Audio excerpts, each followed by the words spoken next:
Okay, so this camera is not nearly as good. I apologize in advance for that, but it's going to be necessary to share the screen over here. So let's go ahead and start just right in with our module two. If you go in and you're in our class, it looks a lot like this. If I would share my screen, it would look a lot like that. I'm technologically challenged many times. Okay. So you can find our class looking like this. As I mentioned, I did share some things in Module 1 regarding Piaget and Piaget's stages of development. The reason that I'm sharing this is because Piaget overlays some of Bronfenbrenner's theory, which is a theory of development. Now, I shared an original document here that is, some of the original research from 1977, a book from 1979. I wasn't exposed to this as that I can recall, unless I was just asleep at the wheel when I took this class. But when I got into graduate school, this was certainly something that helped me frame understanding people developing within their contexts, within society. So this helps people to begin situate themselves within systems. So it says ecological systems. And there are different systems that you can see, the microsystem, which is just the individual and their immediate surroundings, like their parents, the people that they interact with. The mesosystem, which then includes some of these more um, distant, perhaps not as closely related, teachers, administrators, principals, those kind of things, church groups. You see the mesosystem, and then that interacts also with the exosystem, which is not something that the individual necessarily interacts with directly. But the exosystem certainly influences the mesosystem, which then directly interacts with the individual within their microsystem. And then the macro system, which is, the overarching ideologies of culture. We'll spend some time talking about that. Uh, this is a powerful understanding of how we're influenced as people and as a society. And I would say not even just as we develop, but I'd argue that this also exerts the same sort of influence as we're adults. So these different systems, and I used a modified understanding of this in my dissertation. So again, I thought this is very helpful to help understand what we're talking about. And you're welcome to watch those videos too. But if we go into module two, and so that's a backdrop. I'm not going to necessarily say that you can write about that. You can write about Bronfenbrenner's, um, developmental, ecological systems theory. But I want to focus in this week a lot on those articles and the explosion of social psychological research on the heels of World War II. And you're like, gosh, that's a long time ago. That's 75, 80 years ago. Why are we spending time, thinking about something that happened 80 years ago? Because there was a significant shift. There was a significant shift in humanity, in our overarching understanding of the world around us, how we gain knowledge, our epistemological understanding and even our morality. I would say that we had a huge shift from World War II in the morality and the overarching goals of education, in religion, in science. There was just a really big rethinking. Part of this big rethinking emerged as a consequence of World War II, but also social psychological research began to help us rethink what it is that, as far as like societal goals, what should we be after in science, what, maybe even an influence on religion. And so I think that it's important that we recover some of these really important studies that were done in the wake of World War II. So if you go into our outline, you'll see that, yeah, I'm going to talk about some of these things, and you'll have a discussion board about some of these things. So this is the lecture, and this is what I want to spend some time talking about. I'm going to focus in on let's see, no, I don't need that. Focus in on several of these ideas.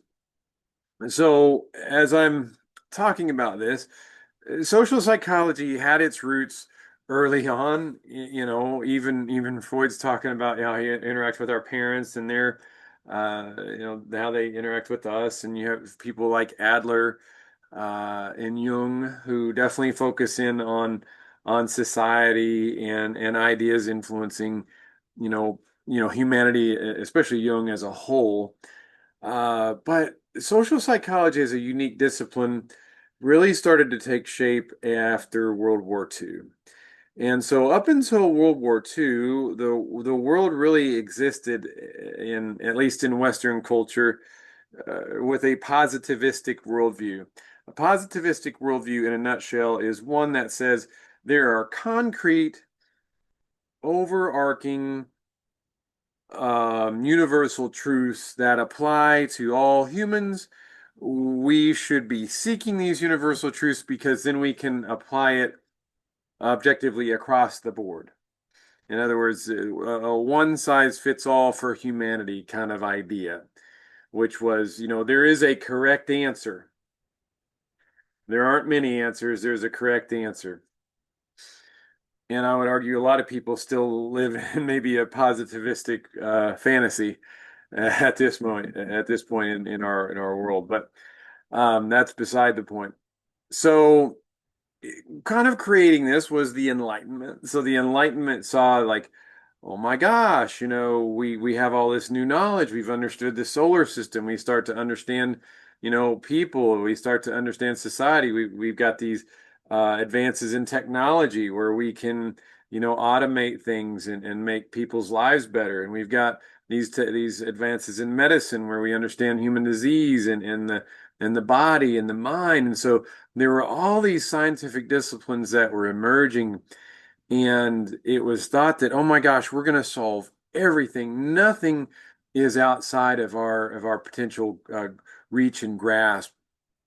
And so, as we're thinking about this, we're also, encountering, still, things like, the Gilded Age, where you saw just a massive a massive inequality of wealth, where you had, monopolies where, factory owners and things got really, really rich, and you had, child labor and people working in horrible conditions where they're barely living. One would argue, well, that's outside of Western society, you still have that and you still had that, and I would agree with that argument. But at least in Western history, those kind of things were happening. And then you saw World War One, and World War One was supposed to be, the big one, the one that to end all wars, and that didn't happen. In fact, at the end of World War One, it was like, hey, now we're really gonna light up, and it's like this era of prosperity and peace, and everything is positive, and the positive psychology movement, and it's like really gonna be, um, uh, that maybe a little predates that, but it's going to be really something for humanity. And then what you saw, at least in hindsight, is you saw a fascist authoritarian regime arise in Germany, in Italy, in Japan, and you saw these three countries eventually unite to you know, join forces in a world war, where 6 million Jews were exterminated. So we saw genocide of a people based on racism and misunderstanding. And so in light of this, and then at the end of the war, you saw it end with the defeat of Germany, and eventually the deployment of atomic weapons. And so there is this questioning to, okay, where's all these technological advances? Where are these leading us? Where is this going? I would argue there's also a parallel to the objective truth going on in different Western and Middle Eastern cultures. And so there's different reasons for this that happen, but there's certainly a parallel within Christianity, Islam, and Judaism, where you saw a rise of fundamentalist thought. And so the rise in fundamentalist thought was, in a nutshell, attributed to, well, we're seeing some of these problems with this Enlightenment type thinking too. Primarily, we're seeing, Western powers corrupt, at least in some minds, corrupt the teachings of the Quran, corrupt the teachings of the Bible. And so you saw this reaction, particularly the fundamentalist movement, where you began to see a real literal belief, at least in the Christian Bible, was in the 1890s. Can be very, very clear in that. And there was a parallel with the Quran, and when you got to see the colonialism within, like, from Great Britain, from the different European countries. So within this positivistic thought, you had these conquests. You had these conquests that, it's almost like, oh, there's a separation of church and state and this and that, but that's easy to say, but it's much harder in practice. So what you saw was this conflation of church and state, and you got to see particularly the religious wars in Europe, fought over who's right, who's wrong. You got to see a lot of, well, humanity witnessed colonialism in the form of manifest destiny. God's on our side. The whole imagery of crossing the Jordan, crossing the Atlantic, to this new promised land. There's certainly some liberties taken, to interpret that way, but it's not to say that it wasn't done. So, you have this manifest destiny, and certainly because been given the might to do this, we also have the right to do this by God. And so, again, I'm in a nutshell, putting a lot of things in concert together and in play. And so you saw, colonialism and the problems with that and the oppression of cultures. So, the good through positivism, definitely saw, a rise in technological and scientific advances. I think you could argue you continue to see that development of machines that could emulate. I mean, my gosh, we're in the age of AI, right? The bad, I would argue that the bad is that there's only one truth. And so if you think about that in terms of other people and, in a social psychological setting, if one group has the truth, what does that mean to the other groups who believe differently? And so, you saw a lot of religious wars fought on that over the eons and years of that humans have been around, people dying over because who's got the one truth. And so then you also see the ugly, and I talked about that a little bit, and you can put that the extermination of Native American peoples, making them assimilate by attending Indian boarding schools.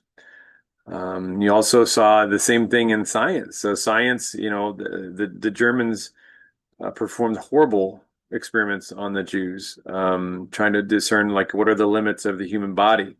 Oh, it's all in the name of science. You also saw something similar in certain respects in the United States. So the U.S. government sponsored an ongoing 40-year study on syphilis, where African Americans were exposed to syphilis and not told, and also not offered a cure of, where penicillin was found to be effective, that was withheld, intentionally, so people could watch the effects of syphilis.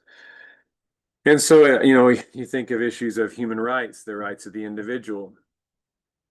Um, the greater good was served as the objective truth was out there to be found. Again, this positivistic like ideology.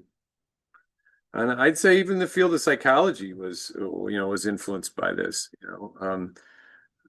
The field of psychology labeled homosexuality as a disorder up until the 1970s. So, although I would argue that mental health provides a strong liberative force for people who have traditionally been oppressed, it's not always been that way. It's been a force of oppression itself.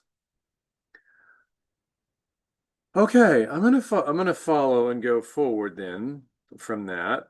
I include a picture of the Holocaust. This is and I do have an alt text. So for those of you that are wondering where that's a concentration camp. After it was liberated, these are clothes of women who'd been killed.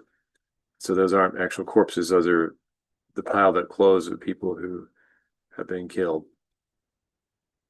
and women in particularly.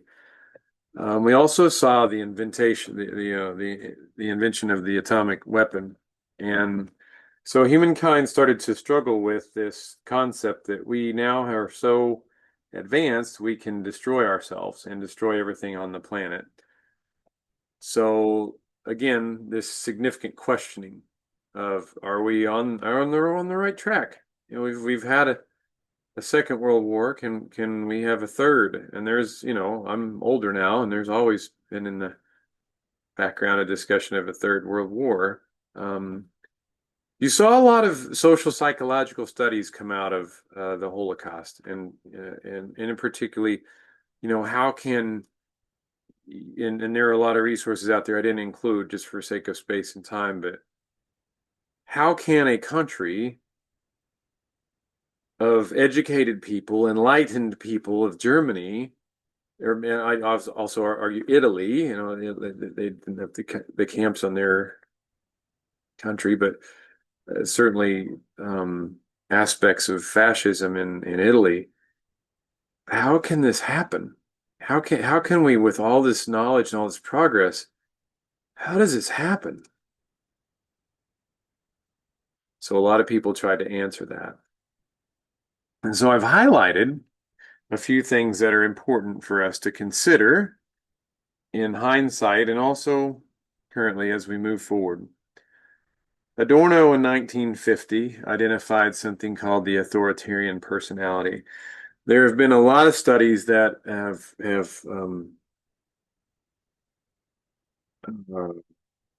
been conducted subsequently to this idea, the authoritarian personality. One of which is I will cite later. Well, I would say it comes well on the heels. So that was around 1950. This is around 1994, 5. Um, how do people justify this? How do you justify rounding up an entire race of people or entire culture of people and kill them?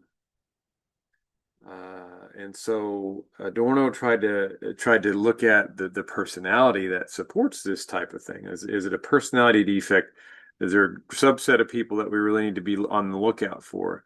And Adorno said there are people that are susceptible to this type of ideology. And Adorno in 1950 identified this as the authoritarian personality.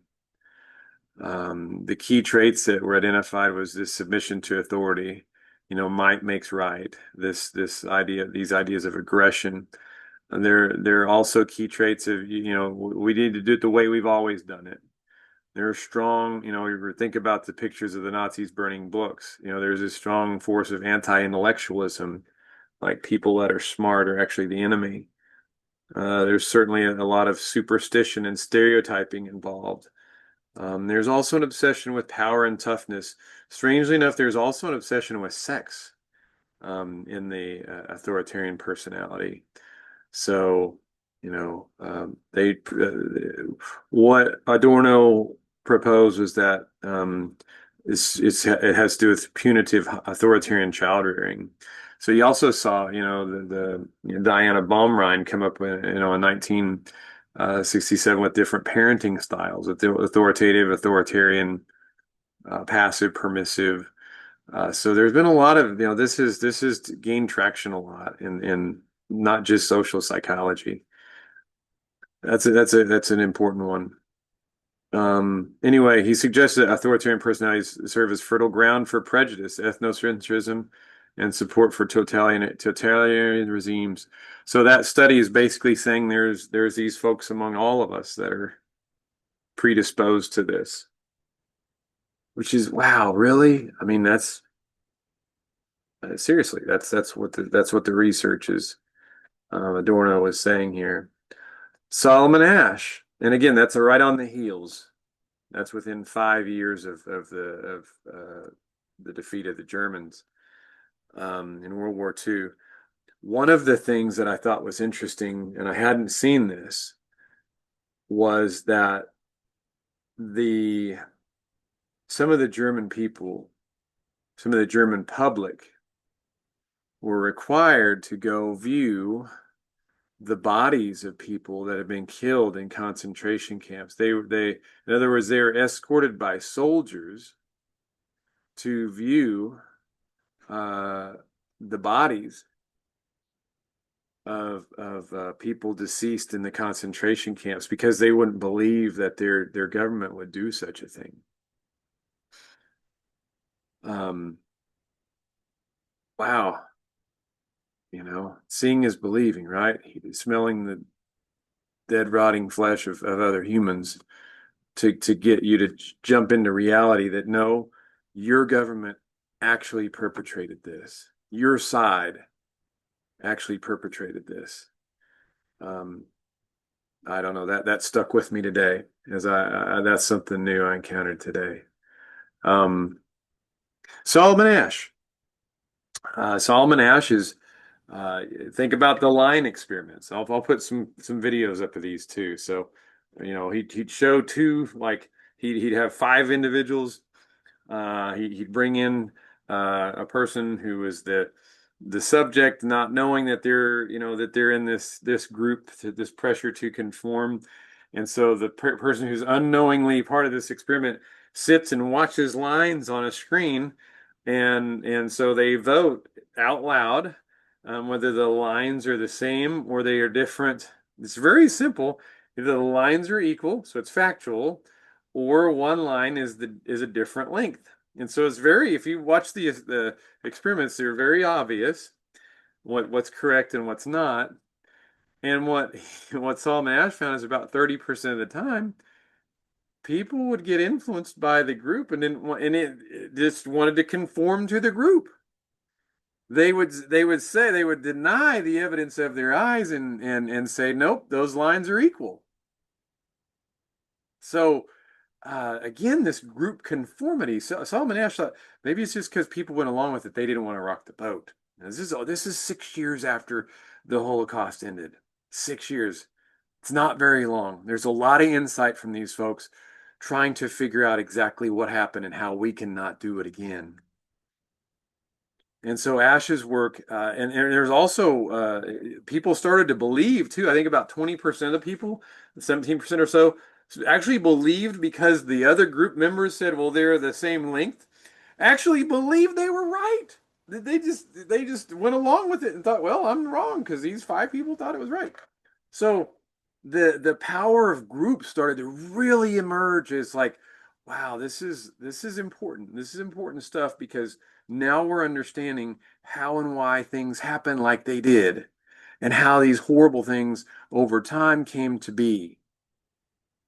So Ash's work highlighted mechanisms of conformity and struggling with independence. Now, if they had one person that would break rank and not be of the other five that said, yeah, they're lying about the length of the time and the person was susceptible to it. If one other person said, yeah, I don't think these are the equal lengths, then that took away that the power of that conformity. If you had one Confederate, that would help. Um, so anyway, these are really important. Solomon Asch had some really important. And again, if you look behind like the lit reviews of these folks, why they did this, it's in response to the war. It's in response to the Holocaust. They don't want this to happen again. How did this happen? It's not just making crap up. It's like, wow, this has been in our literature for a long time. Um, this one surprised me the most. So I heard about Gordon Allport when I was a student in the 90s of psychology, and I thought he was boring. It's like, yeah. So I got to my thesis and my dissertation. And so when you do when you do a dissertation, you have to go to the root of where did the thought come from.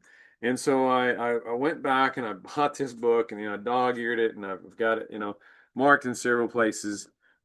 Oh my gosh, again, it's not very far removed. It's within 9 years. You can see it probably took a while to write all this with the typewriter, and we're not talking about AI writing it for him.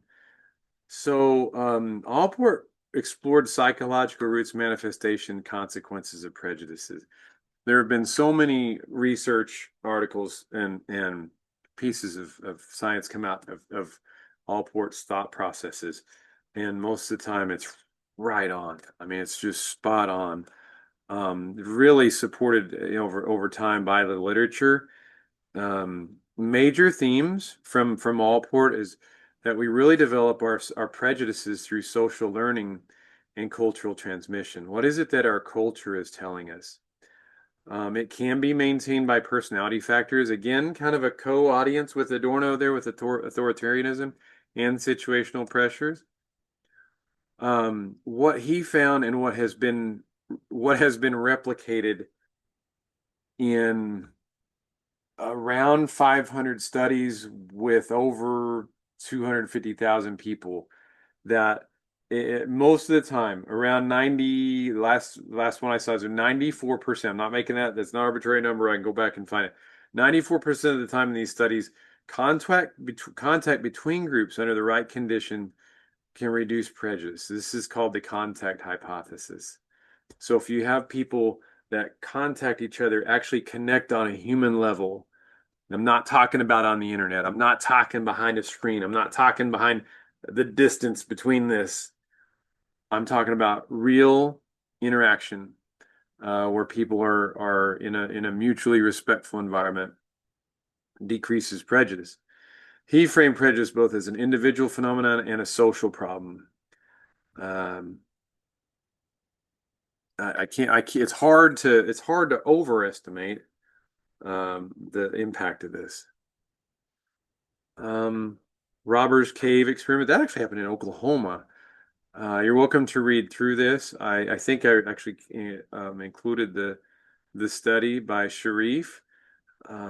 This really talks about how hostility and competition starts to impact how we view others and how and the animosity that develops and really this realistic conflict theory. What Sharif found was that even after finding that these boys got really intensely competitive in Oklahoma in the 1950s when you put them up against each other, it was really just a product of discovery. It wasn't like he just came right out and did it. It's kind of a unique experiment. It's worthwhile to read. But it's just you can mitigate some of these things by having overarching goals that you share. Um, Festinger, Festinger and others, when prophecy fails. So Festinger uh, infiltrated a group of people who were um, cultists, I guess you'd say. They were doomsdayers and believed that the world was going to end. And what Festinger found, so Festinger is really one of the founders of cognitive psychology, particularly with cognitive dissonance. But what Festinger found was that even after the world didn't end on that particular date, the believers kept on going. They kept on, oh, this person was. So again, think about Solomon Asch and the correct and incorrect information. The believers kept on going. There's a book here. It's called The Tenacity of Unreasonable Beliefs. This author goes in and talks about Festinger quite a bit. I've included Festinger as well. Um, Very important research, because how do people get so convoluted in their understanding of reality? And it's this group influence. It really, thinking about the social, expectation. So, and social interactions. Festinger showed that groups can reinforce irrational beliefs in the face of because of support, social support, and personal investment. Um, so the more that you're invested in something as well in a group, the less likely you are to bail out of it. One of the things that I did not include in this was the concept of groupthink. But I think that's important to mention now that there's a social psychological concept called groupthink that also helps to explain how these type of things happen. I'm highlighting the ones here in the 50s and 60s, these early ones that were in direct response to the Holocaust. This one was definitely in direct response, and the trial of Eichmann and Stanley Milgram. This is the famous experiment with the shocks, where administer shocks to people that you can't see, that are on the other side, and so this social distance kind of understanding. It's not people that you can see the pain that you're giving. It's over, and you have again this person in this lab coat telling you, go ahead and shock. And so in 65% of the cases, the people ended up administering the maximum dosage. I'm gonna have to stop there. I'm getting a phone call and I need to take this. So I think this is probably a good time to stop my share, break this up, and we'll come back.